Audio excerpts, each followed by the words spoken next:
Hello my dear students, welcome to BL online classes. हम बात कर रहे हैं क्लास 9th इंग्लिश की जो बुक है मोमेंट्स का जो चौथा लेसन है इन द किंगडम ऑफ फूल्स, मतलब मूर्खों के राज्य में। तो इस लेसन को हम पढ़ते हैं, इसमें क्या चीज़ है, हमें क्या देखने में मिलेगा वो पढ़ते हैं। It is believed that fools are so dangerous that only very wise people can manage them. Who are the fools in this story, what happens to them. कि इसमें यही है कि विश्वास किया जाता है, माना जाता है कि जो मूर्ख लोग होते हैं बहुत ही नुकसानदायक होते हैं, खतरनाक होते हैं, सिर्फ बुद्धिमान लोग ही उनको हैंडल कर सकते हैं। तो देखते हैं इस कहानी में मूर्ख कौन है और क्या होता है। In the kingdom of fools, in the kingdom of fools both the kingdom and the minister were idiots. मूर्खों के राज्य में जो किंग था, राजा था, मंत्री थे, सब इडियट थे, मूर्ख थे। They did not want to run things like other kings. वो क्या चाहते थे कि हम दूसरे राजाओं की तरह, हम दूसरे राज्यों की तरह हमारे राज्य में कुछ ना हो, हम सब कुछ अलग करना चाहते हैं, वो यही चाहते थे। So they decide to change night into day and day into night. और वो क्या सोचते हैं, वो यही निश्चय करते हैं कि हम दिन को रात में और रात को दिन में बदल दें। पहले तो they order that everyone should be awake at night. वो ऑर्डर कर देते हैं कि हर कोई क्या है, रात्रि को क्या होना चाहिए, अवेक होना चाहिए, मतलब जागता होना चाहिए। Till their field and run their business only after dark. कि अपना जो खेतों का काम है, कोई बिजनेस है, व्यवसाय है, जो भी है, अंधेरा होने के बाद ही शुरू करोगे। And go to bed as soon as the sun came up. और जैसे सूर्य उगेगा आप क्या है, बिस्तर में चले जाओगे, मतलब सोने चले जाओगे। Anyone who disobeyed would be punished with death। यदि कोई इसको डिसऑबे करता है, मतलब इसकी पालना नहीं करता है, तो उसको क्या पनिशमेंट दी जाएगी, डेथ की, मृत्यु दंड दिया जाएगा। The people did as they were told for fear of death. मृत्यु के डर के कारण लोगों को जैसा बोला गया वो वैसा ही करने लगे। The king and the minister were dilated at the success of their project. उनका जो प्रोजेक्ट था, कार्य था, स्कीम थी, वो क्या है, सक्सेस हो रही थी, सफल हो रही थी। और मिनिस्टर और किंग देख के, राजा देख के बहुत ही खुश थे कि हमारा फॉर्मूला काम कर रहा है। One day A Guru and his disciple क्या होता है, चेला, शिष्य। एक गुरु और चेला उस शहर में आए। It was a beautiful city, बहुत ही सुंदर शहर था वो। It was broad daylight, मतलब पूरा फुल दिन था, इसमें धूप थी। But there was no one about, लेकिन कोई भी नहीं था गांव में, शहर में। एवरीवन वॉज अस्लीप, सब हर कोई सोया हुआ था। नॉट ए माउस स्टीरिंग, कोई चूहा तक नहीं घूम रहा था। Even the cattle had been taught to sleep by day, यहाँ तक कि पशुओं को भी सिखा दिया था कि दिन होते आप सो जाओगे, कोई इधर उधर नहीं घूमेगा दिन में। The two strangers were amazed by what they सा अराउंड देम। और दो जो स्ट्रेंजर्स थे, अजनबी आदमी थे, वो वास्तव में आश्चर्यचकित हो गए कि हम चारों तरफ क्या देख रहे हैं, सारे सो क्यों रहे हैं यहाँ दिन में। And wandered around town till evening, और शाम तक वांडर्ड मतलब घूमते रहते हैं उस टाउन में। When suddenly the whole town woke up and went about its nightly business। और अचानक से फिर सारा गांव जाग जाता है और अपने रात्रि के बिजनेस पे शुरू हो जाता है। तो स्टूडेंट्स, बहुत ही इंटरेस्टिंग, बहुत ही अच्छी एक कहानी है, शिक्षा भी अच्छी मिलती है और एंटरटेनमेंट तो क्या है, अनलिमिटेड है। इसमें बहुत ही एंटरटेनमेंट वाली कहानी है ये, सुनते जाइए इसको। The two men were hungry, दोनों आदमी गुरु चेला क्या थे, भूखे थे। Now that the shops were open, अब क्या है, शॉप्स ओपन हो चुकी थी। They went to buy some groceries, grocery का तो जो अपने सम जरूरी सामान होता है दिन का, वो खरीदने वहाँ पे चले गए दोनों। To their astonishment they found that everything cost the same. और वो सरप्राइज भी इस चीज़ को देख के हुए कि वहाँ पे हर किसी चीज़ का रेट सेम था।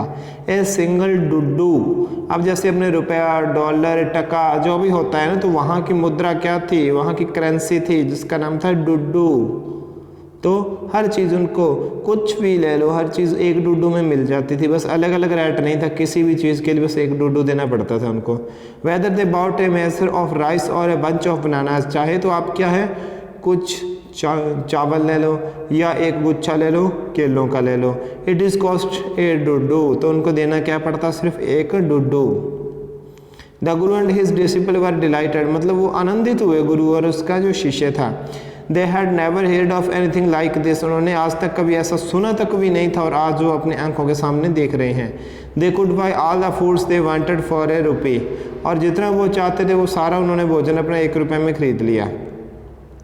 When they had cooked and eaten, जब उन्होंने पकाया और खाया, the Guru realized that this was a kingdom of fools, और गुरु को महसूस हो गया कि ये क्या है, fools मतलब मूर्खों का राज्य है। And it would not be a good idea for them to stay there, और ये उनके लिए अच्छा आइडिया नहीं था कि वहाँ पे रुकें वो।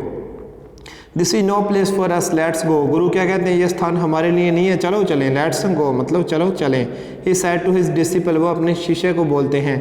But the disciple did not want to leave that place, लेकिन शिष्य वो स्थान को छोड़ना नहीं चाहता था। एवरीथिंग वॉज चीप है, चीप होता है ना सस्ता, हर चीज़ वहाँ पे सस्ती थी। All he wanted was good, जो भी चीज़ वो चाहता सब चीज़ अच्छी थी। चीप फूड, और अच्छा भोजन था, सस्ता भोजन था। द गुरु सेड, गुरु बोला, दे ऑल आर फूल्स, वो सारे मूर्ख हैं। This want last very long, ये लंबे समय तक चलने वाली नहीं है बात इनकी। And you can tell what they will do to you next, और आपको ये भी नहीं पता आगे वो क्या कर सकते हैं आपके साथ। But the disciple would not listen to the guru's wisdom, वो क्या है, गुरु की बुद्धिमानी की तरफ ध्यान ही नहीं देता, सुनता ही नहीं है। ही वांटेड टू स्टे, वो वहाँ पे रुकना चाहता है। The Guru finally gave up and said, Guru last में परेशान आ गए, मतलब उन्होंने क्या है, पीछा छुड़ाने की सोची और बोले, do what you want, I am going, जो आपको अच्छा लगे, जो आप चाहते हो करो, मैं जा रहा हूँ। एंड लेफ्ट और चले गए। The disciple stayed on, disciple मतलब शिष्य वहीं रह गया। Ate his fill every day, मतलब उन्होंने क्या फुल पेट भर के खाया रोज। Bananas and ghee and rice and wheat and grew fat like a street side sacred bull, मतलब गली में घूमने वाले वुल, मतलब सांड की तरह मोटा हो गया वो। चावल घी, चावल केले, घी चावल वगैरह खा गए। वन ब्राइट डे, एक दिन क्या है कि जो सूर्य की धूप थी, दिन था उगा हुआ पूरा। A thief broke into a rich merchant's house, मतलब दिन दिहाड़े एक अमीर जो मर्चेंट था, जो क्या व्यापारी था, उसके घर में, मतलब ब्रोक इन टू मतलब सेंध लगा ली चोर ने। He had made a hole in the wall and sneaked in, उसने क्या दीवार में एक छेद किया और स्नेक्ड इन अंदर घुस गया। And as he was carrying out his loot, जैसे अपनी लूट का सम्मान लेके वो बाहर आ रहा था, the wall of the old house collapsed होते गिर गई, ढह गई, on his head and killed him on the spot, और घर की दीवार गिर गई उसके सिर के ऊपर, उसको उसी जगह पर मार दिया। His brother ran to the king and complaint, और उसके भाई ने राजा की तरफ दौड़ा गया और कंप्लेंट की, योर हाइनेस की श्रीमान, when my brother was pursuing his ancient trade, ancient क्या था, प्राचीन पुराना, ट्रेड व्यापार, कि जब मेरा भाई अपना पुराना व्यापार कर रहा था, पुराना व्यापार मतलब राजा को भी पता है कि चोरी करते थे, पुराना व्यापार मतलब चोरी कर रहा था। A wall fell on him and killed him, और एक दीवार उसके ऊपर गिरी और उसको मार दिया। This merchant is to blame, मतलब अब दोषी कौन है, ये दोषी वो मर्चेंट है, व्यापारी है जिसकी दीवार गिरी है।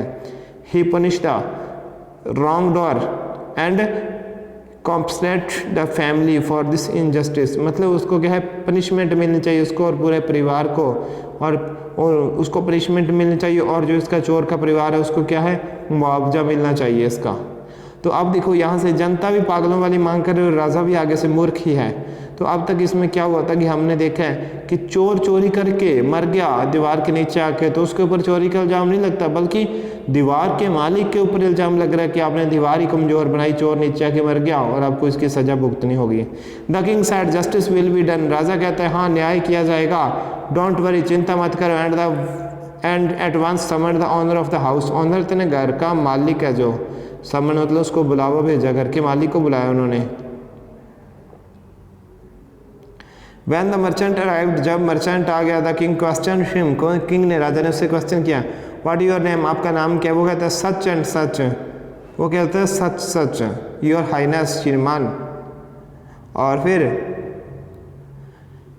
Where you at home when the dead man burgled your house, मतलब जब मरे हुए आदमी ने जो जिसकी डेथ हुई है उसने आपके घर सेंध मारी की थी, क्या आप घर पे थे? वो कहता है यस माई लॉर्ड, कि हाँ श्रीमान।